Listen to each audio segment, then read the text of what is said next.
At the time of filming this, I'm 59 years old.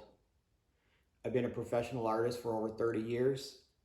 I went back to art school in my 40s and got a Bachelor of Fine Arts degree. I've taught thousands of students. I've taught in the classroom for thousands of hours, and I've had over 100 art shows. Here's my top 5 things that I've learned about artists. All right. Number one, they have a very creative spirit. All right. So, I mean, beyond just being creative, right? They think creatively, they act creatively, they want to make and build things all the time. And I think it's really important to recognize that other there's not a lot of people other than artists that build stuff. And let me be perfectly clear here, all right? I think there's a lot of creative careers, all right? I think a carpenter is creative. I think an architect is creative. I think a gardener is creative. Those people just use their creativity differently than a normal artist would, all right? And by normal artist, I mean like a visual artist, somebody who draws and paints and sculpts and, makes 3D images or 2D images, whatever it might be, animators, I guess. But there's a lot of creative jobs in the world, and there's a lot of people who have to use their creativity different than visual artists, but I still consider them artists. And I think those people use their creativity, and by those people, I mean people who are not creative artists, are using their creativity much the same way that artists do. It's just in a different format. So um, there's lots of artists in the world, and in general, they have a very creative spirit. And what I mean by that is they want to make stuff, and they want to constantly evolve the thing that it is that they're making.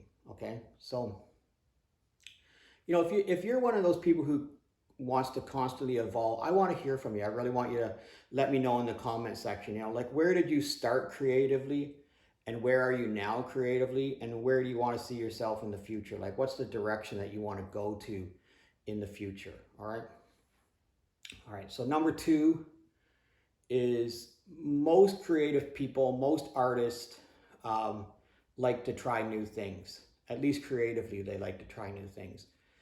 And I can give you lots of different examples of this. The one that I would say I recently experienced was I took into a classroom a group of older adults, and I took into the classroom a whole bunch of watercolor markers. Now, if you've never tried these things, you've got to try them out because they're a fantastic amount of fun.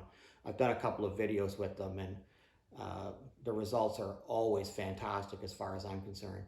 But I took in these watercolor markers and I just sort of laid them out, and I gave them a couple of demonstrations, and I never heard from them again for 3 hours.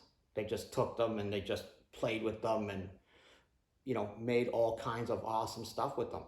Stuff that I hadn't even considered making. And for 3 hours, I got to sit there and watch these people, constantly evolve what it is that they were doing. And this was a learning opportunity that they had, and they took it. Like, they took full advantage of it. They hadn't seen this particular thing before, and they just ran with it. They just did everything that they possibly could do with it. And for me, it was exhilarating as an instructor, as an artist, to watch these people try these new things and just fly through it. All right. And that brings me to number 3. Artists look at the world differently. They look at the world as an opportunity to try new things, an opportunity to look at things differently, an opportunity to experiment. And that's really the crux of it, is they really look at the world as an opportunity to experiment and go out and if you see an artist and they pick up a rock, they're not just looking at it as a rock. They're looking at it as, how is this thing formed? They study things very, very intently for a long period of time. And they're willing to take the time to learn, about that particular thing. So Artists do look at the world significantly more intent than most people in the world. And I can give you lots of examples of that from my own personal experience. But um, when I decided to go into watercolor, it wasn't enough for me to just try, different paper and different pigment and different brushes. I had to go out and find out, what are all the watercolor opportunities, um, and not just, the type of paint, but I had to experiment with every type of paint. I had to use semi-soft and hard and the cheap paint and the expensive paint and markers and crayons. There's, dozens and dozens of different opportunities to use watercolor. And, some of it is just the companies trying to steal your money. But besides that, I really wanted to experiment with every possible thing that I could find in the watercolor world. And, it leads you down a really deep rabbit hole. It really does. I mean, it's a very, very deep and long rabbit hole to get down. And I still keep learning different things about watercolor. And I still keep evolving my own watercolor practice. And I still keep evolving my own watercolor channel. So I do look at the world significantly different than other people around me. And I know that about myself. That brings me to number 4. Artists, for the most part, are very introverted. Look, the reality is I like teaching classes. I like doing my YouTube channel. But if I didn't have to leave my studio and I could just sit out here and somebody slid food under the door to me every day, I'd be perfectly fine.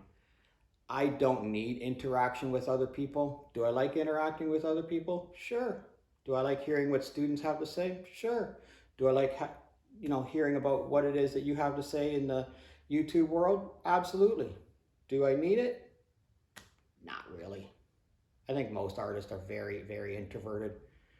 And I don't think that most of us need any interaction with other people. The artists that I know, the true professional artist, you could probably leave them in their studio for the rest of their lives and they wouldn't care if they ever got to leave.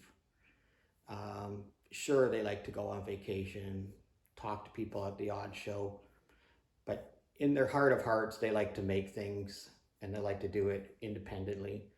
And that's another big part of another thing that I've learned about artists is they're deeply, deeply independent. They really are. They really like to. They really, really like to be just their own army, if you know what I mean. Like they just want to go out and do everything without any help from anybody else, and that's a benefit and a curse at the same time. It really leads you to being this individual who's alone lots of times. I'm perfectly fine with being alone. I want to hear from you. Are you fine with being alone? Are you an introvert? And I don't mean, can you go out and talk to people? Obviously I can. As an artist and an art instructor, I have to stand up in front of, dozens, maybe more than dozens of people and explain what it is that I want them to do. And I know artists, I know in university, there's people who are having a heart attack out in the hallway because they had to talk in front of 10 of us that they've known for 4 years. Like that's a very, very introverted person. All right. And number 5 is artists are their own harshest critic. I have seen people in classrooms do stuff that was, next level, like maybe not masterpiece level, but certainly brilliant pieces of work. And they make one mistake in the bottom right-hand corner and they tear it up and throw it into the recycling. That's not right. And I've told them that's not right. If you do a painting that's, 11 by 14 and there's one mistake in the bottom right-hand corner, then just make it into an 8 by 10. You don't need to throw the whole baby out with the bathwater. And I would say that's true for most artists, is that they'll just take a perfectly good painting, they'll take a perfectly good drawing, and one little piece of it is wrong and they'll tear it up and throw it in the garbage. Or I've seen people get a little coffee stain in a corner of something and throw it in the garbage. That's not right. It really isn't. It's a mistake. The other thing that I think artists are very harsh about themselves is they'll have something, they'll try something once and they'll just say, I'm no good at this, and go back to what it was that they were previously doing. And I think that's a mistake too. Yeah, you're not good at it now is how you should think of it. But I need to do 150 of these before I'm going to be okay at it. And I need to do 300 of these before I'm going to be good at it. And if you're watching me, if you're watching this video, I want you to understand that that's okay. That those are learning opportunities, that is practice. All of those things are practice to get to being good. And if you've seen how much stuff, it's perfectly normal for me to record a video 5 times before I get it right. And then I edit it and put it onto YouTube. It's happens to me every day. There's days when I set up to film and I've gone through 10 or 15 pieces of paper. I've, filmed stuff a dozen times and it doesn't turn out. And sometimes I put those onto YouTube anyways, because I want you to understand that nobody's perfect. No, not everything turns out. And I want you to also understand that a lot of the stuff that I put onto YouTube, the things that I'm filming to put onto YouTube, that's me trying to do a demonstration for you. I'm not trying to complete a finished painting. I'm trying to show you processes to create art. And if mine turns out, that's great. But if it doesn't turn out, I want you to understand that it didn't turn out, and that's okay. I'm okay with putting it out there into the world if it didn't turn out.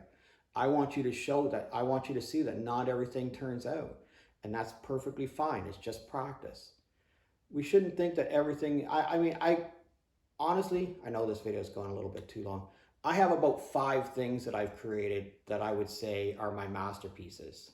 Out of thousands, probably tens of thousands of things that I've created, I would say there's 5 things that I would say are my best work. All right, so I want you to not be so hard on yourself from now on. All right, I want you to be a little bit kinder to yourself. All right, I got a new book out. It's called Watercolor Adventures.